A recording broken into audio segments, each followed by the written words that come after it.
মল করতে এই যে দেখতে পেয়েছেন মল পড়ে রয়েছে। কীভাবে মল গাছের তলায় মল পড়ে রয়েছে, গাদা মল পড়ে রয়েছে। এই যে মল গাছ, এই তো মলের থোপাগুলো দেখতে পাচ্ছেন। এই মলগুলো হাতে করে পাড়া যাবে একটা, এইটা একটা হাতে করে পাড়া যায় না। দেখি হাতে লাগালটা আর একটু যাচ্ছে, একটু পরে পারবো। নিতাই ফোনটা ধরবি তো। এই যে তানিয়ে দিকে মল কুড়োচ্ছে, তানিয়ে আকাশও কুড়োচ্ছে। এই যে কুড়ো কুড়ো কুড়ো। নিতাই আমার ফোনটা ধরতে, আমি হাতে করে পারি একটা।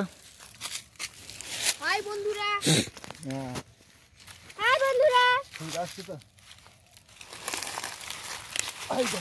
ডালটা ভেঙে গেল। এটা থোবাটাই না, মোলের থোবাটা পেরে নিয়েছে, ডাল পাড়তেছে। মোলের থোবা ওই মোলটা পুড়ি নেই। ছবিটা আমার এইছি তো,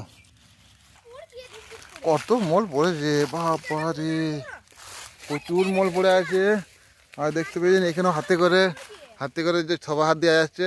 এই তো ভিতরে মলটা একটা মল ধরেছে, এটি মল। এই যে পড়ছে এগুলি ফুলগুলো,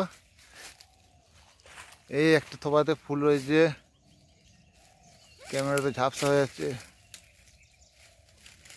হ্যাঁ, এই তো মলটা দুটো, কত মল দেখতেই পাচ্ছেন। এগুলো এই গাছটা খুব ঠায়ে, এই যে তাই হাতে করে পাড়া যাচ্ছে। ডালটা খুব ঠায়ে, এই যে মল। এখানে একটা থোবা, কত থোবা। গাছটা অনেক বড় কিন্তু ডালটা কাছে এসেছে।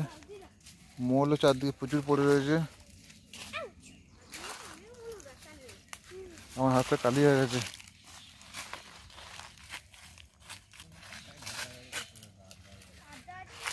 প্রচুর প্রচুর, এই একটা গাছে প্রচুর পাওয়া যাবে মল। এগুলো ডাল হবে, রুটি হবে, পরোটা হবে। পরোটা করে দেখাবো তানি, পরোটা করার সময় দেখাবি কি করে করছিস। তানি হাই করে দাও।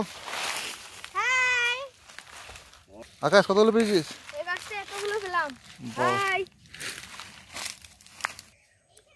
প্রচুর মল গাছ আছে শাল বাগানের মধ্যে। চারদিকে আমরা বনের মাঝখানে ঢুকে গেছি, চারদিকে শাল গাছ। এখানটা একটু ফাঁকা আছে কিন্তু চারদিকে দেখতে পাচ্ছেন, চারদিকে শাল গাছের জঙ্গল।